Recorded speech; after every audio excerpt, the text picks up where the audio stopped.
I bought my property 3 years ago, a quiet acre on the edge of a rural community. I liked it because it was peaceful, private, and outside the reach of the HOA that governed the houses down the street. I had my garden, a small shed, and my loyal German shepherd, Max, who patrolled the yard like it was his personal kingdom. The HOA's president, Karen, didn't see it that way. She'd been pestering me since the day I moved in, insisting my land should be brought into the community so she could enforce her rules. I always refused. She'd lecture me about how my yard ruined the neighborhood's aesthetic, and once even suggested I pay her a maintenance fee for the privilege of living nearby. Last month, she escalated. I woke up to find orange spray paint marking, part of my property line, and a handwritten note taped to my gate. This section now belongs to the HOA. Remove your fence. I ignored it, knowing it was legally nonsense. But Karen didn't stop.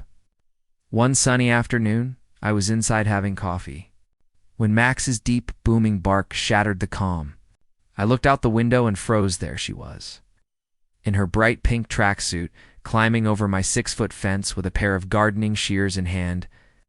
She clearly intended to cut through my vegetable garden and reclaim what she thought was hers. Max was already in the yard, tail high and ears forward.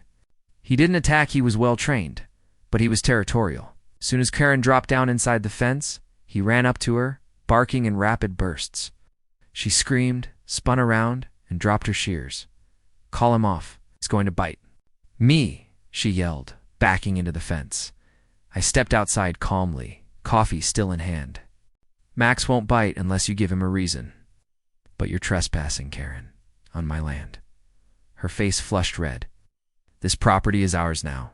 I'm within my rights," she insisted, trying to step toward the fence corner.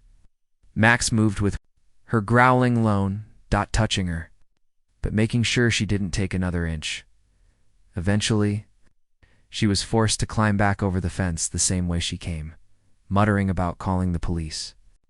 I told her to go ahead. I had the whole thing on my security cameras. From her climbing over to her running out with Max hot on her heels. When the police arrived later, they didn't arrest me. They gave her a trespassing warning and told her any further incidents could land her in court. Karen hasn't set foot near my fence since. Max still patrols just in case, but I think she learned that some property lines aren't worth crossing.